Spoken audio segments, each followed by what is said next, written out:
हाथ में मोबाइल ना हो, स्त्री का संग ना हो, गलत दृश्य ना हो, दिमाग में गलत विचार ना हो, काम जगेगा? नहीं जगेगा। काम कब जगता है? जब या तो गलत दृश्य सामने हो, या स्त्री का संग, या पुरुष स्त्री पुरुष दोनों में, तो जो आप पुरुष हैं तो स्त्री संग हो, स्त्री है तो पुरुष संग हो, तब काम जगेगा। एक जगह हम पढ़ रहे थे, बहुत अच्छी बात बोले,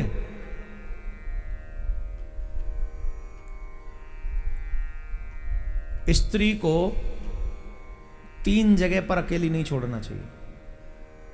ये पति की जिम्मेदारी है, ध्यान से सुने, जीवन भर काम आने वाली बात बता रहे हैं। सावधानी पूर्वक जितने भी पति हैं वर्ल्ड में सुन लो।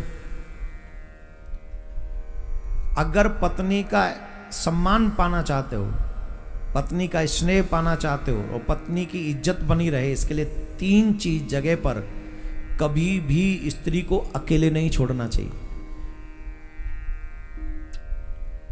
कहां? पहली, अगर स्त्री बीमार हो तो उसे कभी अकेला नहीं छोड़ना चाहिए। बीमारी में पति को अपनी पत्नी के साथ खड़े रहना चाहिए।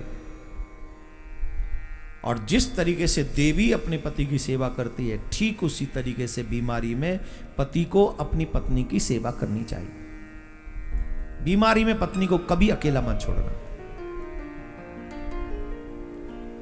और जब वो निर्दोष हो फिर भी दुनिया वाले उस पर दोष लगा रहे हों, उस स्थिति में भी कभी भी पति को अपनी पत्नी को अकेला नहीं छोड़ना चाहिए, वहां खड़े रहना चाहिए कि don't worry, I am with you.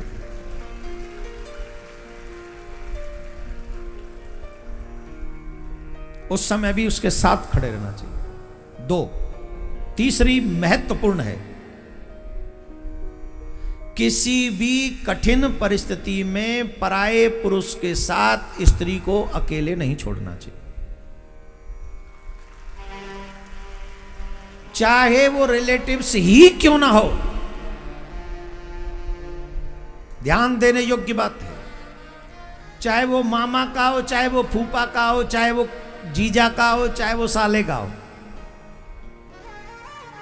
जवान अगर कोई है तो उस कठिन परिस्थिति में कभी भी एक स्त्री एक पुरुष को नहीं छोड़ना चाहिए।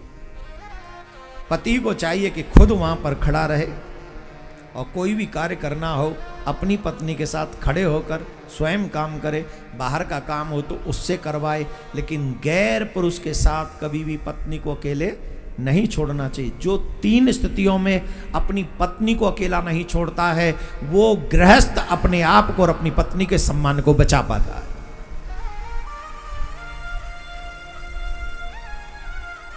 क्योंकि जब स्त्री पुरुष 2 होंगे, निश्चित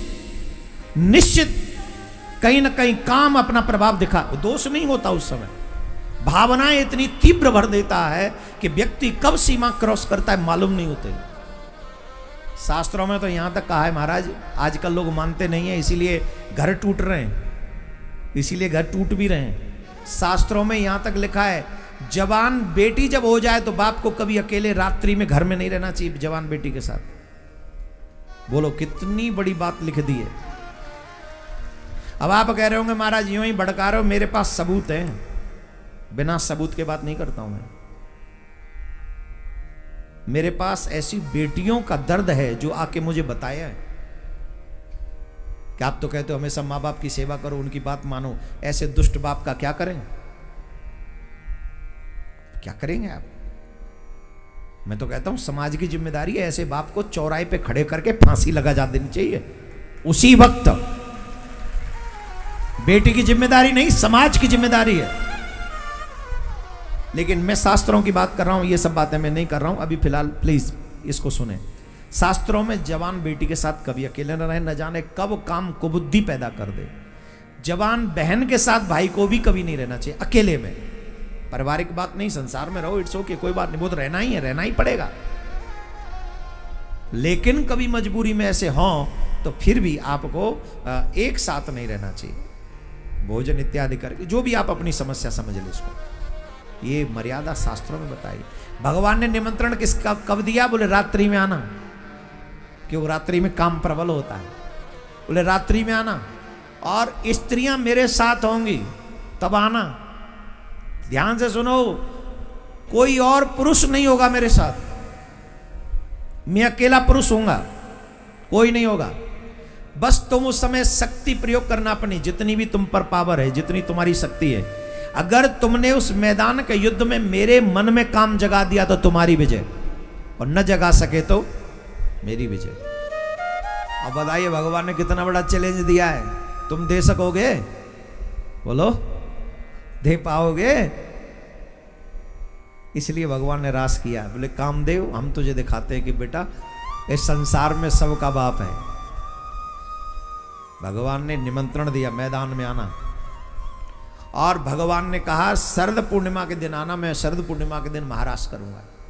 मेरे मन में काम जगा सके तो तुम्हारी विजय, न जगा पाए तो मेरी विजय। बोलो राधे राधे।